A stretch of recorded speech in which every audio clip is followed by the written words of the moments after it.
listening to Artist Kaleidoscope with Nancy Tansy Busher. Our guest today is David Volk, author, teacher, public servant, and veteran. He was born and raised in Mitchell, South Dakota, and served in Vietnam, and later wrote of his experiences. He now writes children's books and fiction. In 1969, he was a combat photographer in Vietnam. I can't even imagine what that would be like. Can you tell us a little bit about that? Well, I can, Nancy, and I think probably for me it was even more strange and alien because there are a lot of people who enlist in the Army and they plan on going to the Army and they, anticipate perhaps being sent to war. Mm-hmm. I was drafted.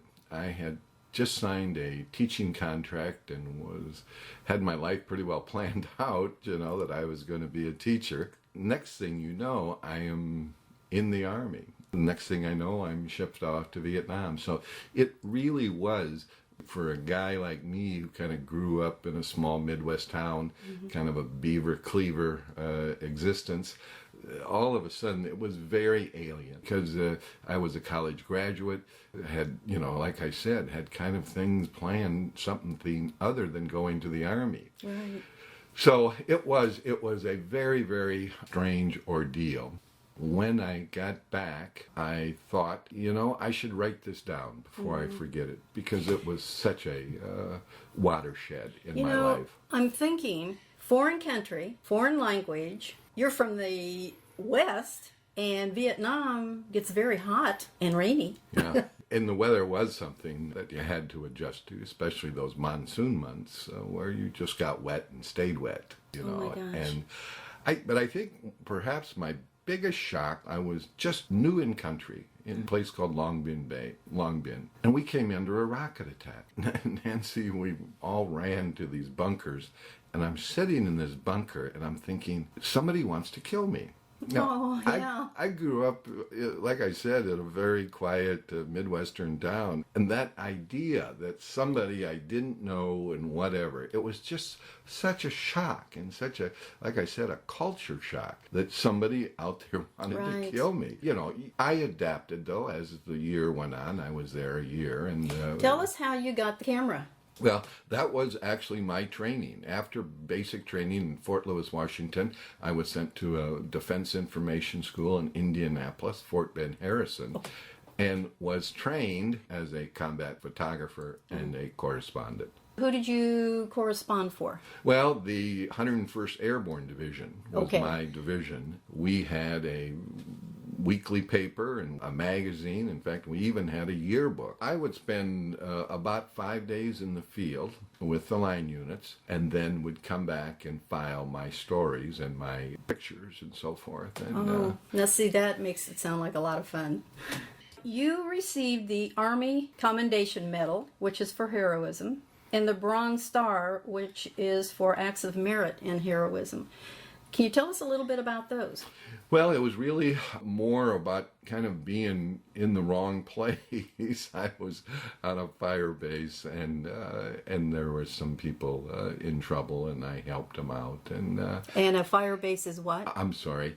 A fire base, we were in the mountains, the jungles, and so we would go and literally take the top off a mountain, and then we'd put artillery on the top of that. Okay. And they would support infantrymen in the field. And so we called them fire bases. And then there was also the big base camp where we were based out of. And then we'd go out to these fire bases and then further out and out and out. And this one was out a little too far. Now, were you up and had the vantage point, or were you one of the fellas down? Well, it was a little of both. I was expected to go into the field with what we called the grunts, the infantry. We went out. I had a M16 that I had on a sling so I could keep my hands free for my camera. But I operated just like an infantryman while I was with those line units. And the only difference is I had a lot better than they did because I got to come back to the rear from time to time. And a lot of those poor guys, were out there a lot longer than I was. Yeah. You were about, 22, 23? Yes, 21. I just graduated from college, so I was probably 22. For the Vietnam War was kind of one of the old guys. I was one of the few in my basic training company that was a college graduate. I had these kind of Buddy Holly glasses. So anyway, my nickname was the Professor because I was one of the few one of the old guys. old guys. That's right, Gramps. because they were all 18, 17, and of course I was kind of the old guy at 22. Oh my gosh. I believe it's the Bronze Star. It's the 4th highest individual military award and the 9th highest by order of presidents in the U.S. military. Now, what does that mean? You know, I mean, obviously the highest is the Congressional Medal of Honor. The second highest is the Silver Star. And then there is one after that. What is that? I can't even remember, Nancy. But then the 4th is the Bronze Star. And believe me, there's a big gap between getting the Congressional Medal of Honor and getting the Bronze Star. Yeah. Nonetheless, thank you very much. Oh, well, I appreciate it. Thank you. I have 2 grandsons now. They're both in the Navy and they're both serving. Of course, we do a lot of Facebook these days. Oh, sure. And so one day it's, oh, I love this job. The next day it's, oh, I hate this job. Oh, no. Yeah, there was a lot of that. Somebody described it best, that war is about 90% boredom and about 10% sheer terror. Yeah. That's kind of a good way to describe it. It was, like I said, a real watershed in my life. And quite frankly, I grew up a lot. I matured and I learned about things like caring for other people, your fellow troopers, and loyalty and what it meant. Because nothing happened to me, I didn't get hurt or anything. It was quite frankly a growing experience. Yeah. I came home, ran for state treasurer at age 25 of my state and was elected. I'm sure I would not have been prepared. I would not have had the maturity and the growth to do that had it not been for my service in the Army. That was amazing, No. too. My Grandpa's War. How did that come about? My first book was Drafty, A High School Teacher Goes to War. And that was really just an anecdotal book. I had never planned on writing. I spent a long time in politics and government, and I wanted to write down that experience of what it was like for a young kid from the Midwest to get drafted and have this incredible, kind of weird experience. So I wrote that just because I, again, wanted to remember it. And then a lot of people said, well, why don't you publish that? So I did. Then I wrote those other 4 children's books. It struck me that a couple of years ago, that all of us Vietnam veterans were getting to grandparent age. That still it doesn't seem boggles possible. my mind. Nancy, it's the 50th anniversary. It's the 50th anniversary of our first involvement in Vietnam, if you can imagine that. So I thought to tell that story, because I know there are a lot of Vietnam veterans because of the nature of the war, that we only served 1 year. There were millions of young men that served.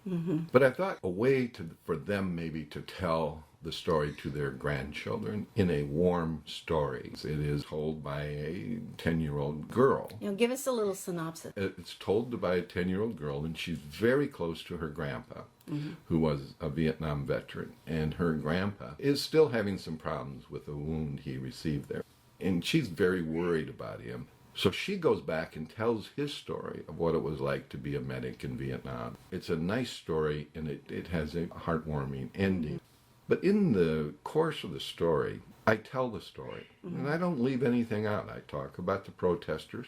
I talk about the draft dodgers in a very non-confrontational way. Right. But I tell the whole story. It has a very, very nice ending with her and her grandpa. It was actually based on a friend of mine who had this happen. He had some lingering problems with a leg wound.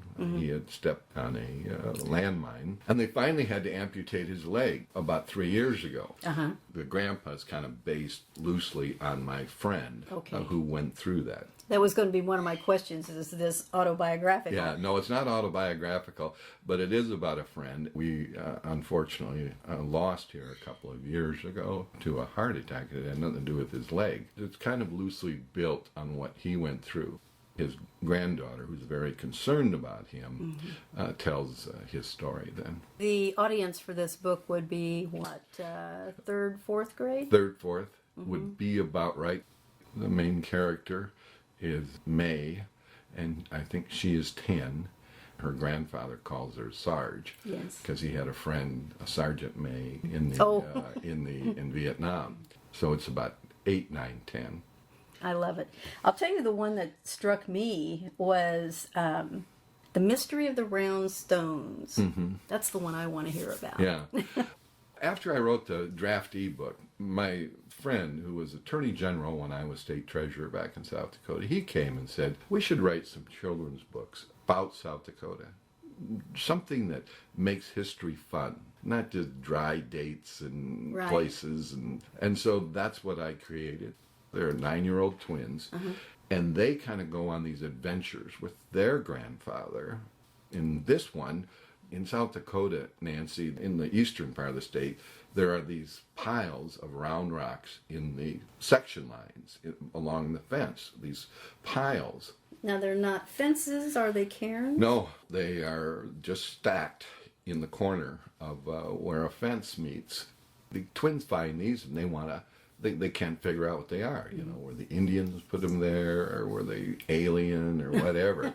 Yeah. And Grandpa then kind of explains the story, and it has to do with the last ice age that came through 10,000 years ago in that area. Came over in Minnesota and Iowa and South Dakota and North Dakota. That last glacier came across the state and really stopped at where the Missouri River is. When it started to recede, it created the Missouri River Basin because of all that water melting. But as it retreated, it dropped all this great soil that it had been scraping up and everything, but also these rocks. As our German and Norwegian and Finnish ancestors came out to settle, they had to pick these rocks up, you know, and they picked them up and they stacked them in the corner of fields to get them out of the way so they could plow the fields. Oh my gosh. So that's how the round rocks got there. But if you're ever in the Midwest, you'll see them. Never been to South Dakota. Oh no, you'll see them everywhere, right from my hometown in Mitchell, where I live today in Sioux Falls, 70 miles. There's probably 10, 15 stacks of these round rocks in the corner of the fence. Well, you know, in Scotland, if you found a stack of rocks, it would be a cairn, a marker for graves. No, this is nothing more than just our ancestors having the wherewithal with a horse and a wagon. Right. And everybody, there are still people I know today says, oh, I remember picking up rocks, because there's a new crop that kind of comes up every year, you know. Oh, see, I love it. In England, all these rocks that they gather, they just build fences with. Oh, no, yeah. And ours are starting to disappear because a lot of people are finding that these are great rocks to build fireplaces with. And The Mystery of the Tree Rings. Right. And that has to do with a 762-year-old ponderosa pine in the Black Hills of South Dakota. It's quite frankly by Mount Rushmore. Oh, The Park Service won't tell us exactly where it is because they're afraid somebody will go cut it down. But there's a picture of it in the book. And that really has to do with all the things that tree has seen. If you think of how old that tree is, that tree was growing 200 years before Columbus set sail. It's just kind of the twins again are with their grandpa. He tells them he's going to take them to show them something that has kept a ledger, kind of a diary. A tree ring is created one a year. And by those tree rings, we can obviously tell how old it is, but we can also tell what the weather was like. Fat is, you know, they had a lot of water. Skinny means they didn't.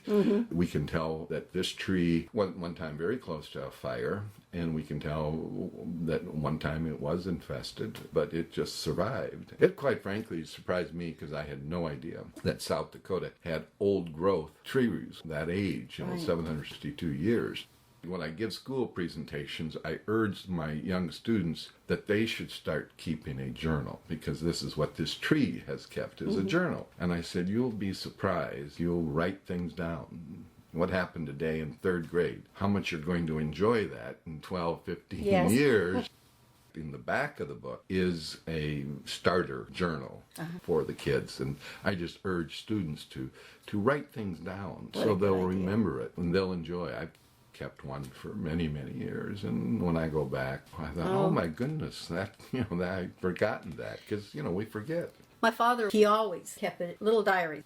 saved them all after he passed away, and I think, one of these days I'm going to translate these. Yeah, fascinating. I think of how little I have from my parents that I wish I'd have done differently. I've got an old cassette tape of my mother talking about what it was like to have two sons in Vietnam. She was doing it for a little granddaughter's school project. But I don't even have anything of my father's voice. I know today with iPhones and movie cameras, and there's a lot more that is kept, but I sure wish I would have done more. I think we don't even think about it until we're Not. approaching. Oh, no, and then, we're when you feeling do our think about it, mortality. it's too late. I tell everybody, I had a friend, a judge. His father was in World War II. He had a great memory. He's 90-some years.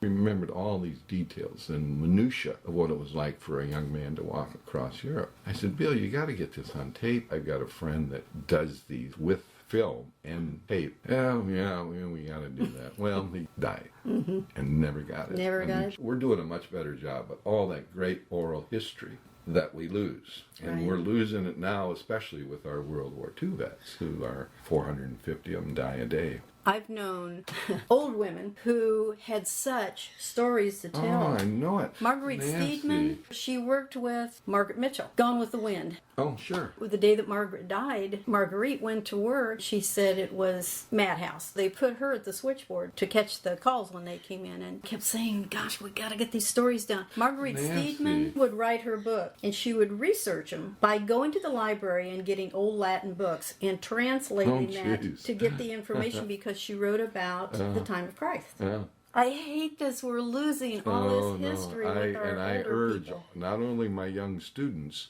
to keep a journal, but my friends, especially those that have elderly parents, to get it down, write it down, and just do what you kind of do, where you just have a conversation with somebody Yeah. and talk about it. You don't have to make a big production on it. The technology is there today. I mean, anybody can do it. It isn't like, the old days where you had to go into a studio or something. Right. I want to touch on one more book. No, I think there are two more books. This is The Mystery of the Pheasant. Yes, that's our last one.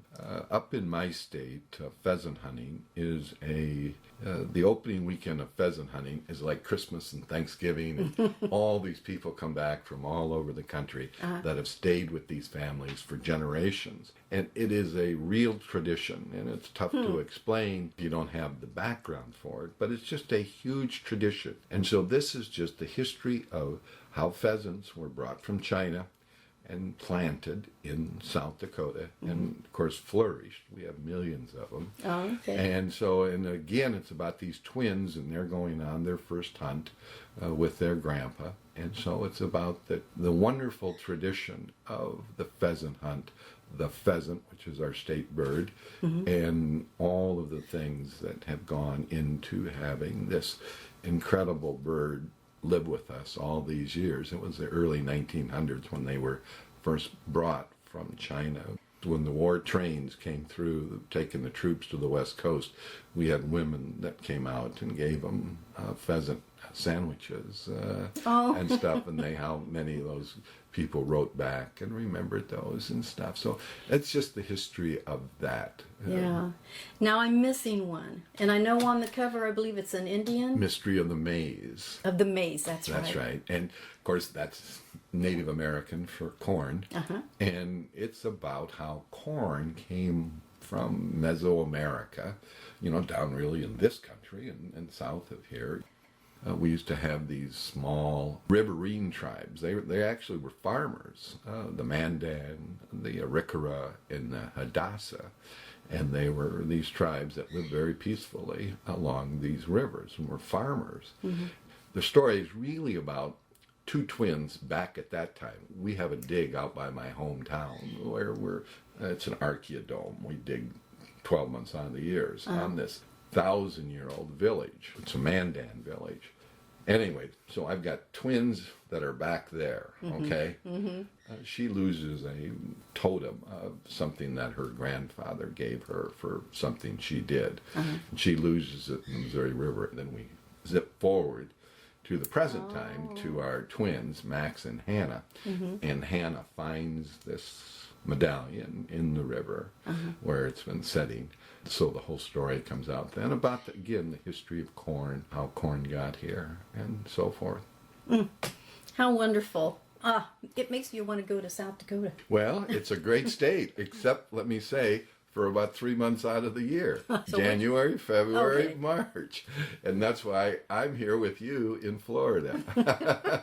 I know some of my friends say, well, yeah, it's the world according to Nancy. But I've decided that there are actually 5 seasons. You think of winter ending with New Year's because you're into a new year, new Yeah. beginnings. I have renamed that portion late winter. Yeah. And that way I decorate for it. I have a lot of Christmas trees still up.